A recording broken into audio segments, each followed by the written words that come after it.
you put it on your podcast later or something? Yeah, it'll be out tonight. As soon as I'm done editing. But I'll start the show. You may not hear the music. You might. I don't know. It's kind of Okay. a crapshoot, so we might be quiet for a second, and then we'll come in and introduce you, and then we'll just talk and see where the conversation takes us. Sure. All right, Jacob, you ready? Yes, sir. All right, here we go in 3, 2, 1. Shit.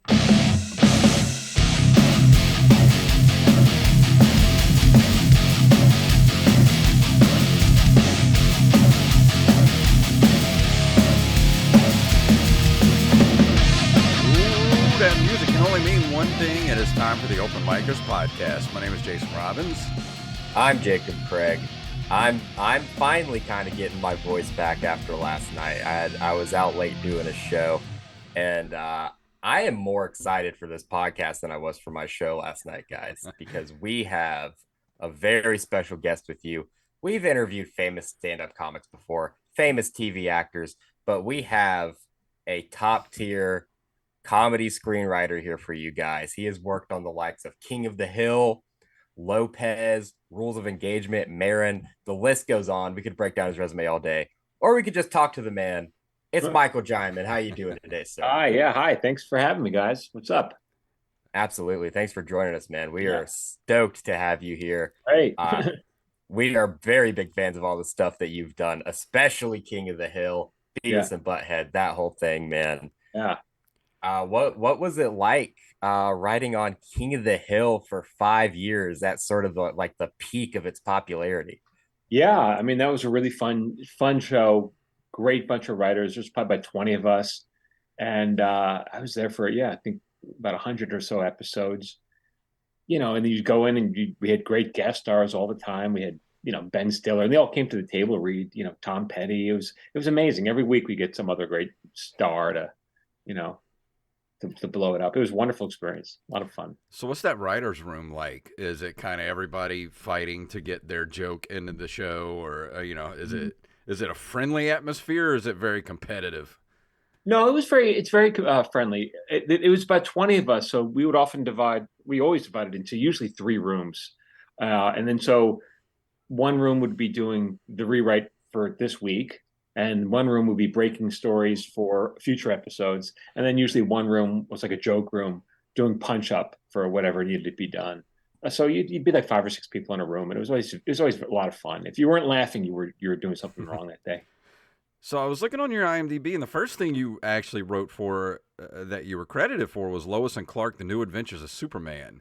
Yeah, that was a freelance episode. My partner and I sold. How did you land that? Take us back to the beginning. How did you get your foot in the door? After college, I moved out to LA. I tried to get a job as a PA, a production assistant on a bunch of different shows, and it took months before I finally got. Well, actually, it's not really. I worked briefly on a show as a PA on a show with Burt Reynolds called Evening Shade. I remember that show. That for a little bit, and then I eventually got a job as the assistant to 2 TV writers, executive producers. They had a show called It Had to Be You with Faye Dunaway, and I was their assistant. I answered the phone, and I did this for, I don't know, a year and a half or so. And then they got another job running Lois and Clark, and wonderful people, wonderful, very talented writers, but also just lovely people. And so my partner and I asked if we could pitch them an idea for Lois and Clark, and it was a big thing for them to say yes. And we did. So we came in with 5 ideas, and they bought one, and that was our break. So what did that feel like when you actually sold a script for the show? I mean, it was like that was everything. They rewrote the hell out of it, which is very normal whenever you sell a freelance episode. But it was really very exciting. Yeah, it's validation. So did that lead to what did that lead to? That led to nothing.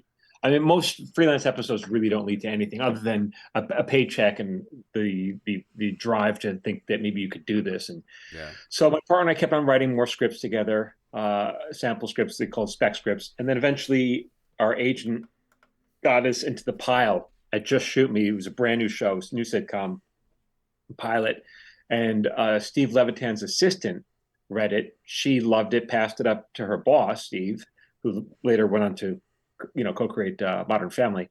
And so he liked our script enough to hire us as staff writers. So is writing something you've always done like your entire life, or is it something you got into in college, or what was your No, kind of genesis I wanted there? to be a comedy writer ever since high school, and then watching Cheers and stuff.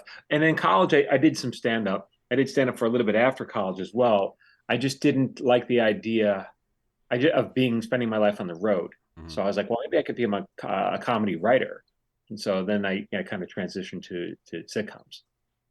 Is it more difficult to kind of be a screenwriter, comedy writer, trying to find a voice for other people than it is for yourself? Or do you kind of just try to get other people to work with like your creative voice? No, no, no. It's actually whatever show you're on, your job is to capture the voice of the characters. And you literally, dang it, Bobby, you literally talk in the character's voice so that it sounds right. It's not my job to change Hank's voice. It's my job to get Hank's voice. And so that's on every show I've ever been on. It's like you imitate the actors. And then later, so it's like I know people say you got to find your voice, and that's true if you were going to write something original or a movie or a pilot or something. But as far when you're on a TV show, no, you don't have a voice. You're not supposed to have a voice. You're supposed to have the show's voice. Yeah. Gotcha. So your job is kind of more trying to come up with like the situational comedy aspect of the whole thing. Like, what are the characters going to get into this Yeah, episode?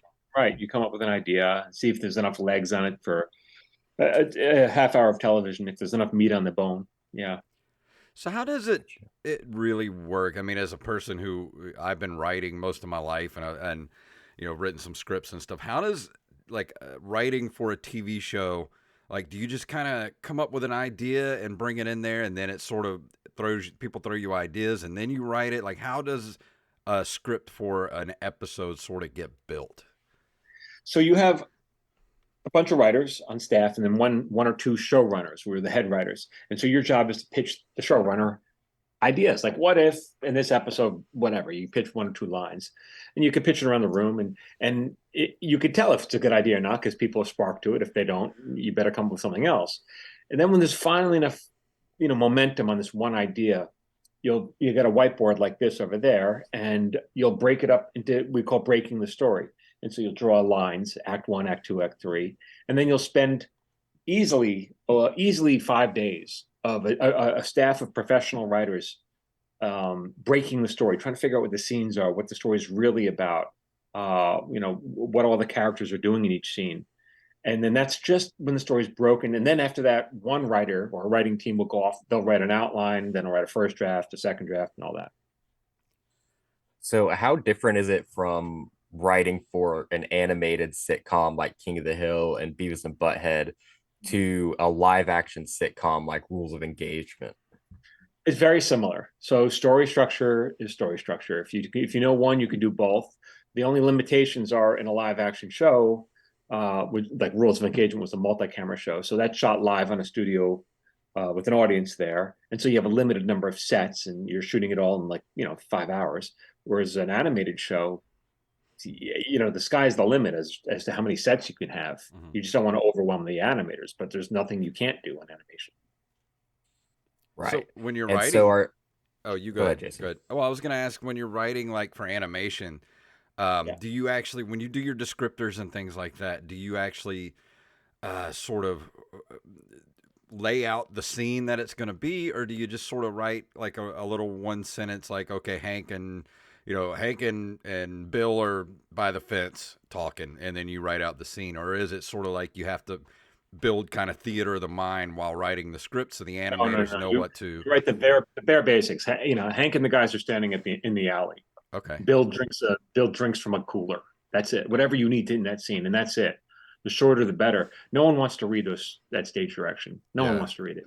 And I've often been the boss of the showrunner of shows, and someone will turn the script, and I go, I'm confused. What happens here? And they'll say, oh, I put it in the stage direction. I'm like, dude, no one reads the stage directions. Least of all the boss.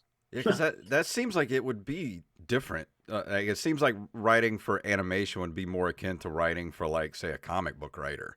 Like, like instead of writing for, just a regular script for a live action show. No, it really is the same. I mean, I'm not telling. I'm only including in the stage direction as much as needs to know. If the joke is that Bill is wearing a dirty shirt, put that in. But I don't need to say where the stain is unless it's important for the scene. You know.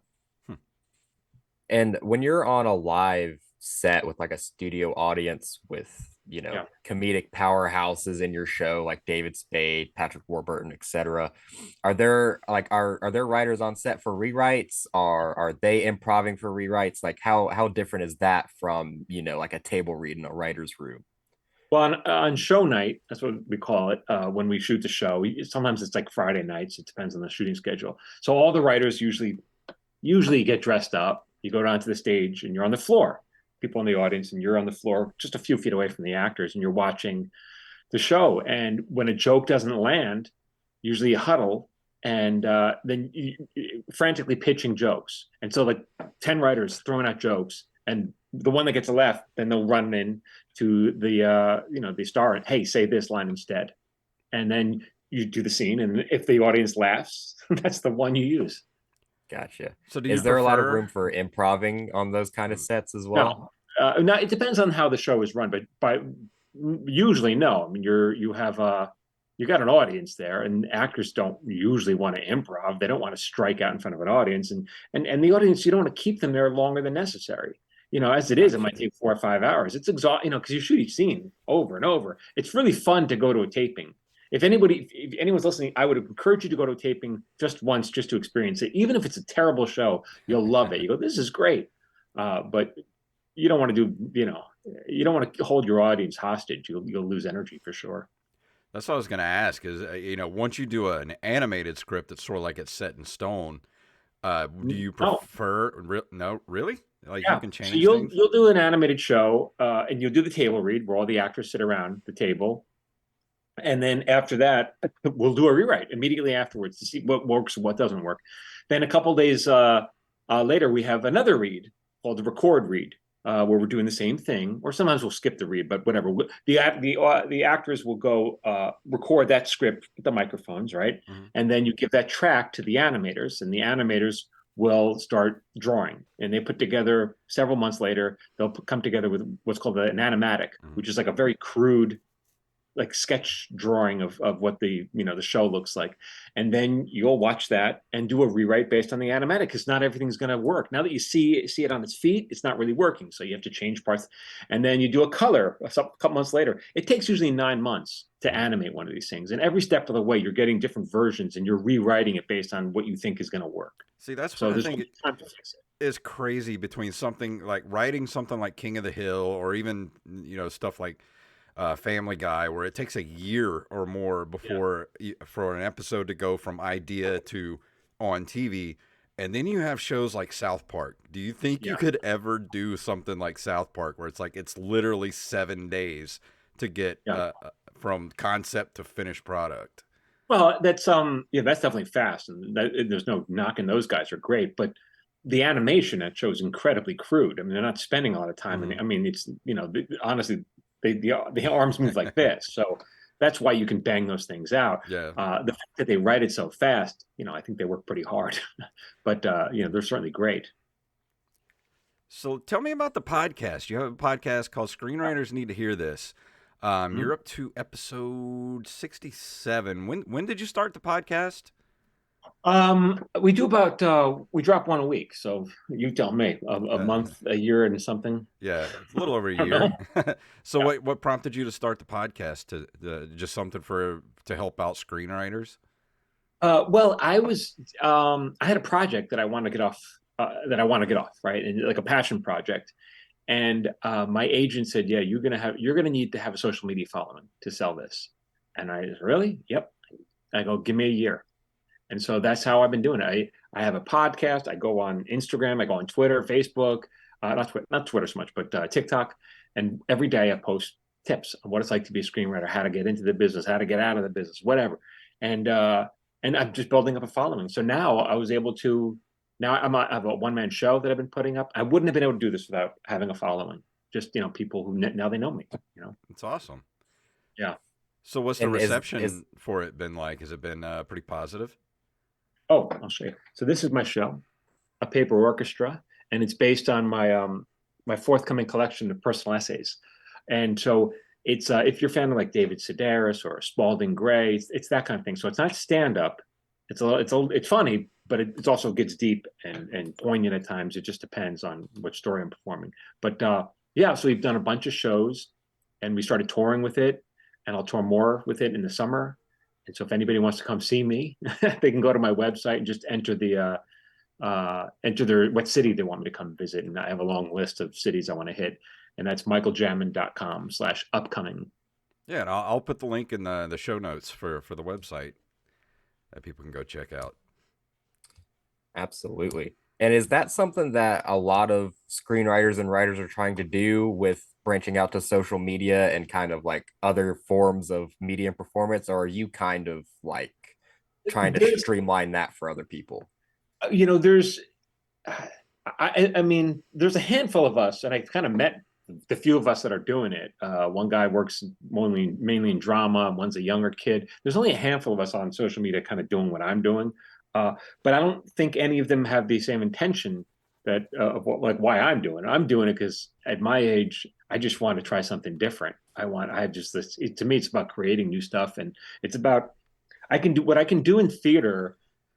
It's interesting. It's like there are things I can't do in television that I can do in theater, and that's because when you sell a show, I think there's a big misunderstanding. Sometimes people say to me, "You should do a show about this. You should do this on your show," as if I had any control over that. I get paid by the studios. I don't get to do whatever I want. I work for the studios. When I'm a good boy. I'll do what they tell me to do because I want to keep that check coming. But creatively, there's a limit to that. I can't do what only I want. But this was like I get to do what I want to do, just creative. Like I'm not taking notes. I don't have to answer anybody. I get to write the way I want to write. It's me. It's just very satisfying to be able to, even though I'm only performing for whatever, the shows are 50, 60 people. It's not a huge crowd. It's like, to me, it's really powerful. And sometimes I do a Q&A after the show, and they say, "Are you going to turn this into a TV show?" I'm like, "You don't understand. I'm not trying to do a TV show. I don't want this to be a TV show. But if they offer me a lot of money, we'll talk. But that's not the intention for this."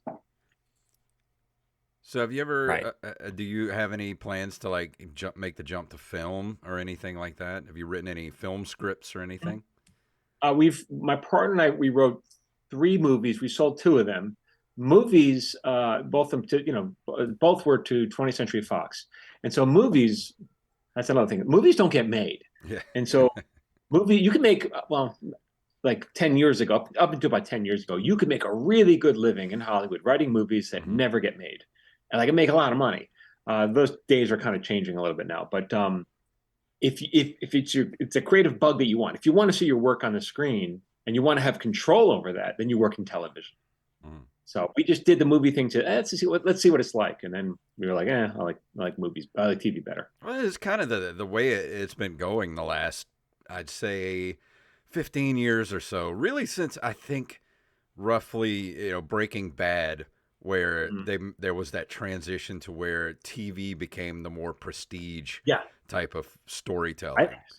I think especially for comedy, I mean, like, I don't know. I think there's way more good comedy stuff on television than there in the theaters, the theatrical. But especially with streaming, I think there's a lot more subversive comedy now. Yeah, and there's so many TV shows too that they can change episode to episode to like and capture different kinds of senses of humor. Whereas like if you're in a comedy movie, you're kind of trapped like this is the comedy movie for this kind of humor.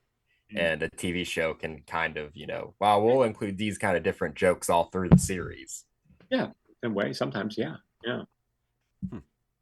Well, as a budding writer, I have to ask your opinion and get some advice from you.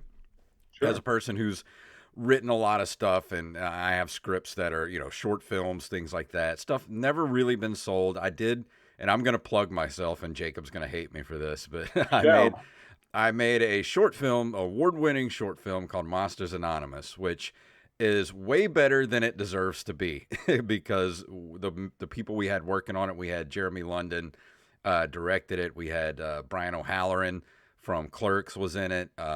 Jackie Siegel, the Queen of Versailles, helped bankroll it. And we did this movie for $15,000, and it looks like a $50,000 short film. Like we had makeup artists from Walking Dead was on it and everything. So, and it came out great. We won, best comedy at Cannes short film festivals, and we won like at least a dozen, best comedy film festivals. And after that, it was sort of, well, things are going to happen now. And it's sort of like I can't even get my foot in the door to show people this thing I made and said, hey, I have ideas. This could be a TV show, and I have other ideas for TV show. Like, how do I get my foot in the door? Well, your foot already is in the door. You just need to do it again. I mean, you did it. You shot a movie. You didn't, and that's not a lot of money. 15,000 is not a lot of money. Oh no. I mean, and so you could do it again. You could, it's not going to kill you to raise that kind of money again. You're not talking about 100,000. It's 15,000. And I would say do it again and keep doing it and doing it. And so the first one didn't pop. Okay. I mean, a lot of people liked it. It just didn't pop. Okay, keep doing it. As far as when Hollywood, like if you, is it up on YouTube or Vimeo or something? It's available on YouTube now. It's just, if anybody wants to go see it, it's award-winning short film Monsters Anonymous on YouTube. How many views does this have? Right now it's I think a little over 1,000 on YouTube. Nothing. Okay, Yeah, so barely if it was barely, it really is barely anything.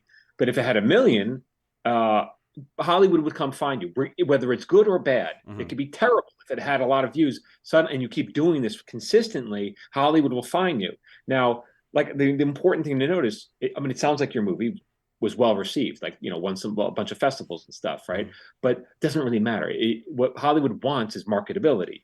It's like you could be Shakespeare, but unless you're putting asses in seats, Hollywood, so it's really about that. I would encourage you. You did it once, do it again, keep doing it, but don't. It's not a one and done kind of thing. Yeah, but it's like you put so much heart and soul into something, and I produced the thing, and it almost gave me a nervous breakdown producing welcome to the real world. I mean, and you think it's going to be any different if Hollywood gives you $1 million budget? You don't think you're going to have a nervous break on every episode like I do? It's like it's stressful.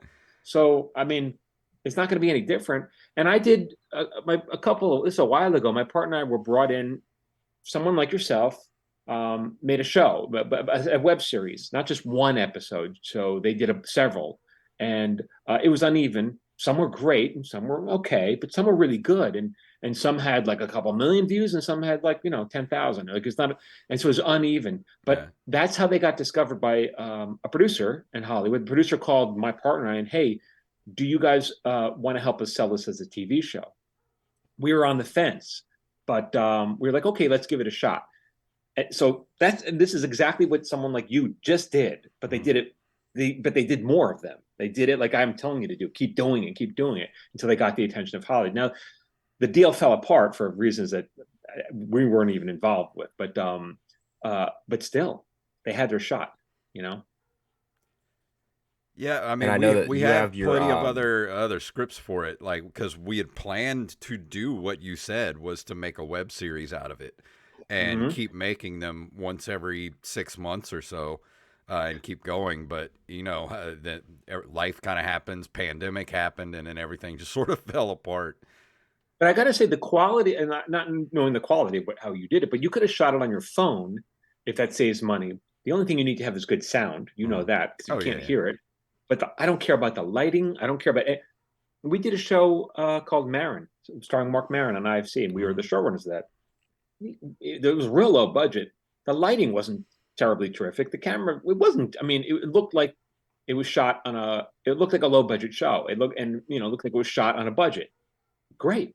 And we leaned into it. I mean, the reviews were fantastic. No one ever said, well, the lighting could be better. No one ever said that. Yeah. They said, this is really well written, and acted and produced. So. Yeah. And I know that you have your own you have your own writing workshops and things that you do Yeah. with people as well. Is this the kind of stuff that people can be expected to learn from taking a class with you? Yeah, I started. That's another thing. So I have a friend who partnered with me on this. He was a film school student, and he moved out here, and he was like, struggling. And I told him, and I spent like, an afternoon with him teaching him what I know as a showrunner about how stories work, right? And he's like, "How come I didn't learn this in film school?" I'm like, "I don't know. Can you get your money back? Can you get your $150,000 back?" Uh, but he goes, "You should start a course." I was like, I don't really have the time or desire." But then the pandemic hit, and I was out of work, like everyone else for like 6 months or a year. We were done. No one was doing anything. So I put together the course. I'm now back at work, but the course is still available. And so once a month we open up enrollment. But what the goal, I think, I teach a lot in the course. It's long. It's 14 hours at least. But the gold really is how a showrunner takes an idea and turns it into an episode of television. Literally, how we identify whether there's enough meat on the bone to turn it into a half hour or an hour or 90 minutes, whatever you're shooting. And then where do the moments fall? That first act break, that second act break. How do you know where those moments go? How do you unfold?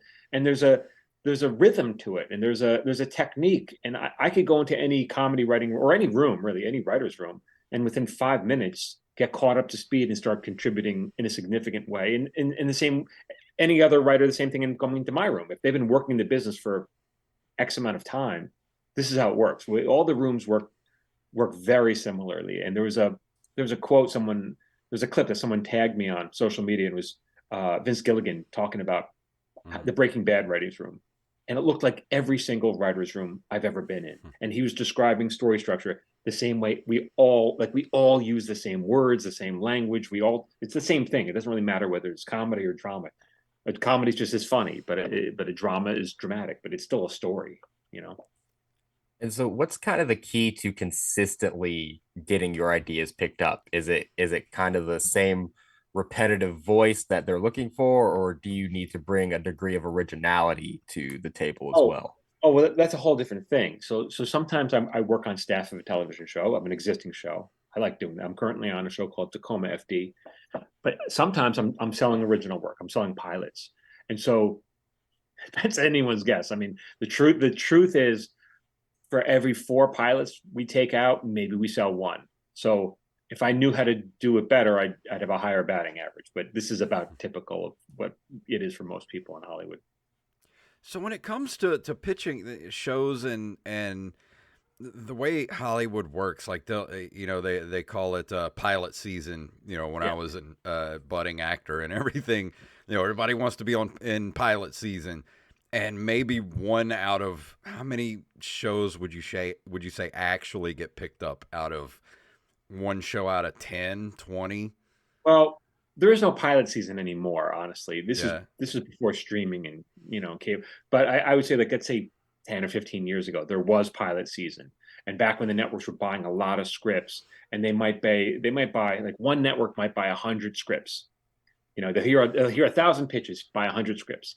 Then you write those scripts, and of those 100, they might shoot 6 of them. Wow. And then of those 6 that they shoot, 2 might get on the air. And of those 2 that's on the air, 1 is already canceled. And that's just the numbers game. Now it's a little different now. Now their pockets, the days are leaner. They're not buying the shows the way they used to. So it's even harder now. There was an article in the Hollywood Reporter the other day, or it was a Deadline. I don't know. It was somewhere.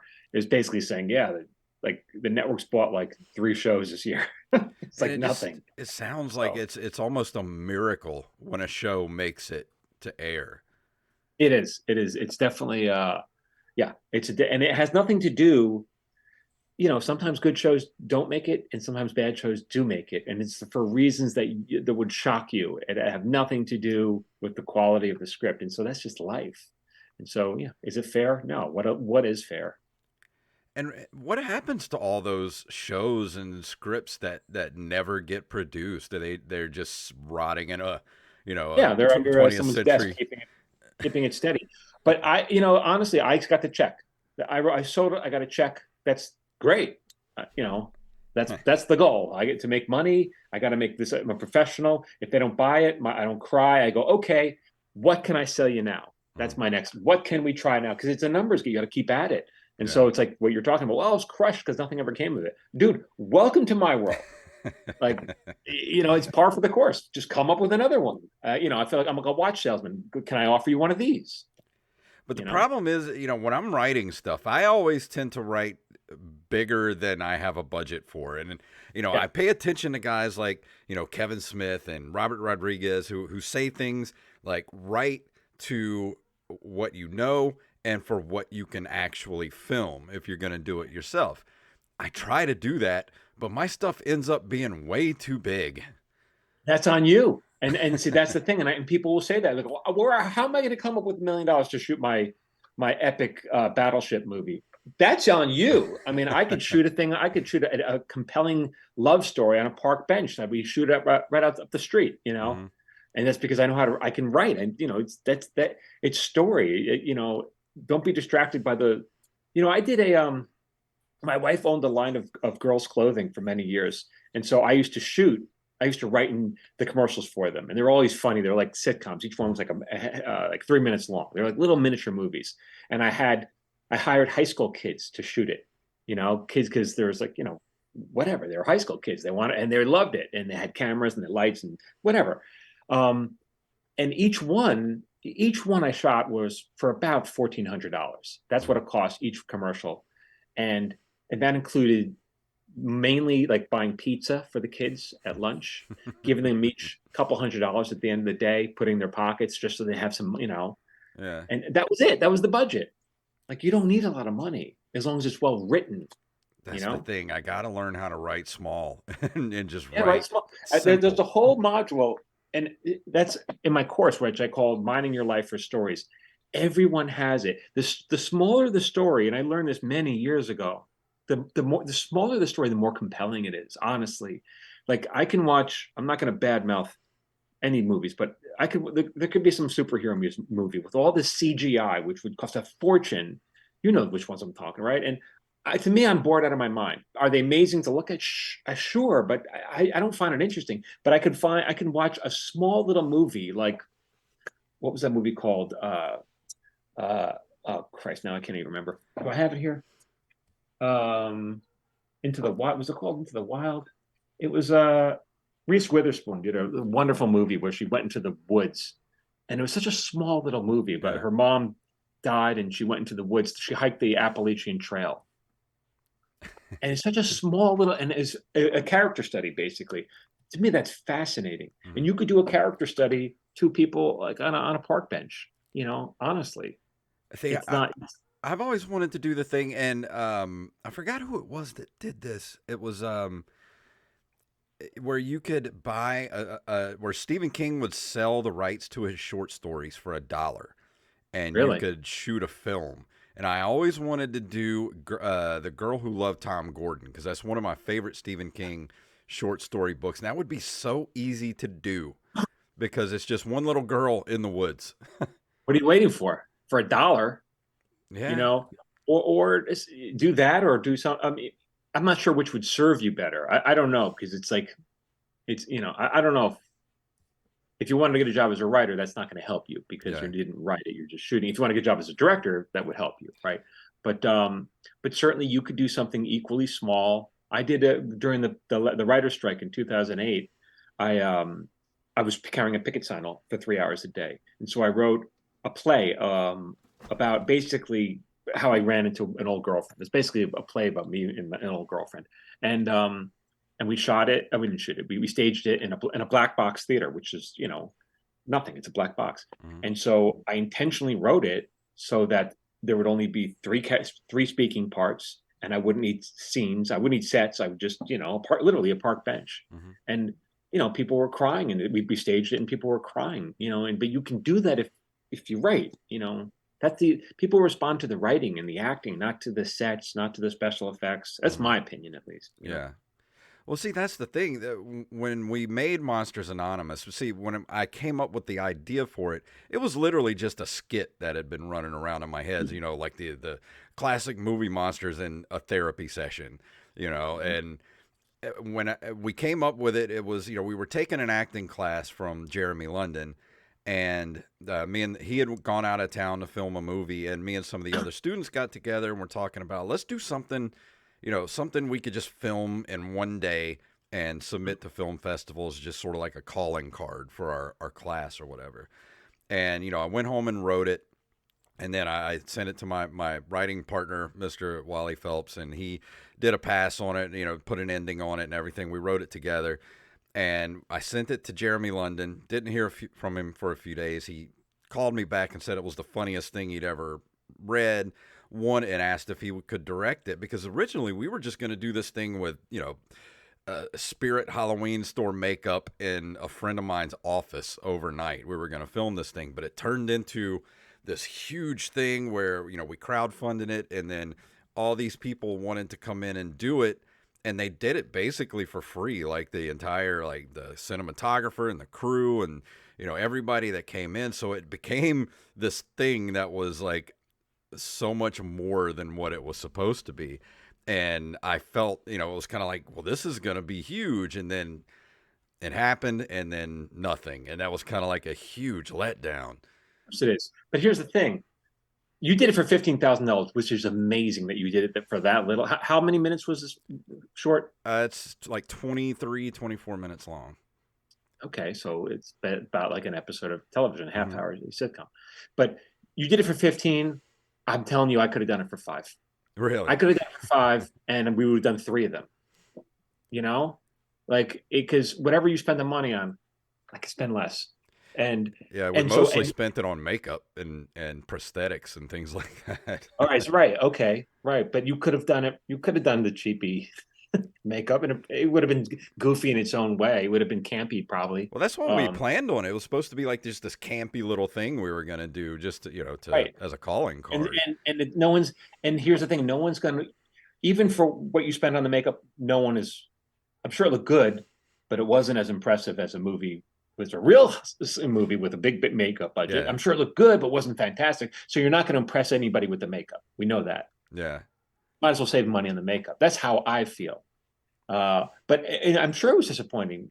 Yeah. I mean, I cannot tell you how many times I've sold the pilot and it didn't get made. That's disappointing. But this is how I make my living. So you pick yourself up and you write something again. I mean, that's how it is. So I know it's hard for you. I want to assure you it's equally hard for me and everyone else in Hollywood who's struck. I mean, we're all in the same boat. There's only a handful of big name writers or producers, directors who pretty much get to call the shots. Well, that's really all I needed to hear was that it didn't just happen to me. Like it actually happens to everybody. Like there's just everybody has disappointment for not getting something. It's so shocking to me. People say, how do I sell my screenplay? I'm like, good question. I ask myself that same question every day. How do I sell my screenplay? Because some sell and some don't. Yeah. And so if they wrote one and I write constantly, that's how I do it. I sell 1 out of 5 or 4. So after so many years you've been doing this since 1995, after this many years of doing it, it's just sort of those, is it just automatic at this point to just be able to just sit and I'm going to write something right now or write an episode and you just sit and just do it? Well, I know how to. And that's because I've learned, and that's what I teach in my course is how to do it. And I didn't know how to do it. I didn't assume I knew how to do it. I learned from the feet of people, great writers working for great writers. And that's how you learn. So, now it's not when I have to write a story, it's not like, what do I do? I know what to do. It's hard. It's hard. It's still hard because I know how to do it. It doesn't make it but at least I know there's a map. I know what it's supposed to look like. I know what it's supposed to feel like. And I'm not like writing in the dark, in other words. Yeah. So I want to talk about your TikTok a little bit, because you that's where I discovered you from, was on TikTok, and then I went down my rabbit hole of finding all of the things that you've worked on. How important is it to like stay relevant on a relevant platform, and what can you do on a platform like TikTok to direct people to listen to your podcast, sign up for your writing course, check out your work? Oh yeah, and I do more than that. Now I'm doing a free monthly webinar where I talk about all the things all the like this would have been a good one where me yelling at Jason for half hour about how to get his, what to do next. And so this is what this webinar is. I talk about the obstacles you're going to face and how I would get around it. And that's free. You can go to my website and sign up. As far as what TikTok allows me to do, honestly, it gives me agency. It allows me, it's helped in so many ways. First of all, I have a big following. So I'm doing a show right now with my partner. I'm doing a pilot with the Broken Lizard guys. I'll go on and I'll promote it. Once we have it, I'll help promote it. I have a big audience. That getting people to watch is a big deal. But it also gives me agency. It allows me to have my show that I can tour. Like that's it allows me to live the creative life that I want to live, basically. By just and it's like I said, it's by giving. It's by, hey, I'm just sharing my knowledge. You don't have to pay me for it.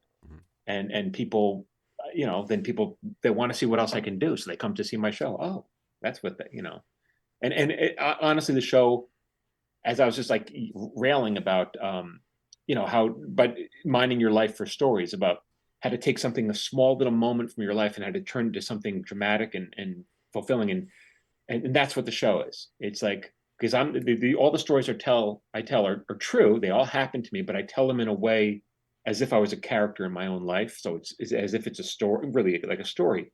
And that's the moving part.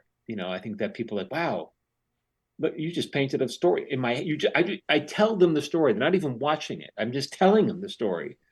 And for that hour while they're riveted in their seats, because you're allowing them to imagine it. Right. And you said that when you had that project that you wanted to sell, your agent said that you need to cultivate a following. You said, give me a year. Yeah. In that year, what did you do to cultivate that huge TikTok following? Good question. I mean, I post every day, and sometimes they go viral and sometimes they don't. And what's ironic is the ones, the TikToks that I do that I feel like are the most helpful for people. If you're an aspiring writer, the ones that you definitely need to hear, those are the ones that get the least amount of views. Right. And so, if you're really interested, go watch my TikToks and look for the ones that no one's watching, and go watch those. Gotcha. Yeah, it seems to me like people are interested in kind of learning about your profession and things that they think about but don't know. Like you have the whole series of where you break down your residuals checks every time they come in. And you tell people, I have no idea why I get this much from this show, but it still fascinates people, and they'll ask anyways, why do you get this from Rules of Engagement, but this from, whatever else? Oh, they get mad. Oh, they get trolls. So they you're not. One guy said today, you're not doing well enough to. I'll see if I can. You're not doing well enough that you can get a real central air conditioning, right? Because that's my air conditioning. Well, I'm in a garage. I'm in a finished garage that I turned into my office. It's detached. There's no central air in a garage. Not in LA. So yeah. Sorry if you don't like my crappy walled unit. I wasn't going to put central air into my garage. But yeah, so people, but yeah, that I share that. I share. People like that. Sometimes I tell stories about working on King of the Hill or this show, Glenn Martin DDS, my partner and I ran, and they go, oh my God, let's talk about that. So you just never know what people are going to respond to. So I post every day. We'll see. What's been the most fun thing you ever worked on? Well, the first show I was on was Just Shoot Me, and that was like I made it. That was like, wow, I'm in. It was thrilling, and it was really hard, and it was in over my head for sure.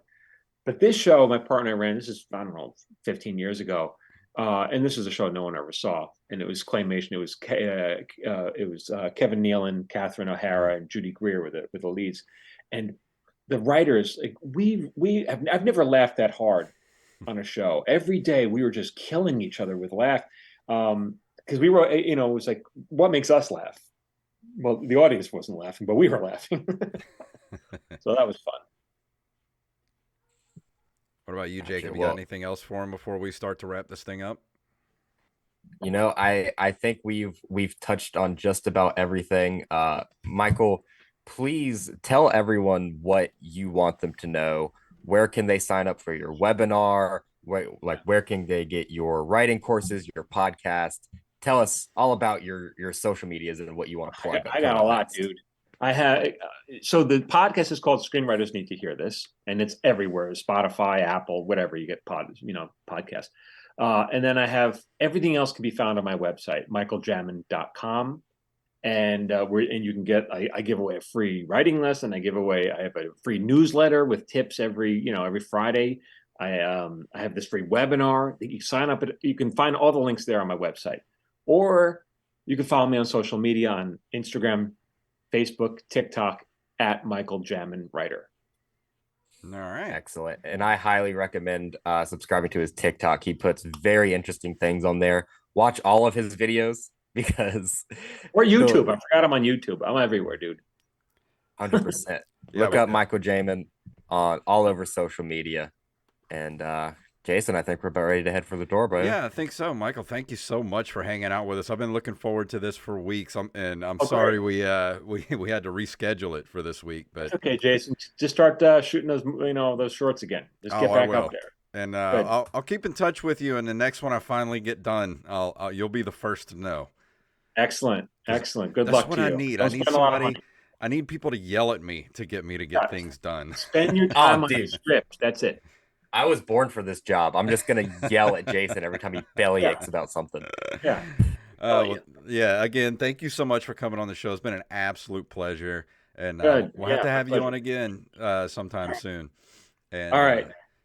Thank you so much, and thank you everybody for watching. And if you would like to email us, you can email us at openmicerspodcast@gmail.com. We are at OpenMicers on Twitter and Instagram, and go join our Patreon, patreon.com/ompodcast. And that's going to do it for this week. And we will see you guys next week.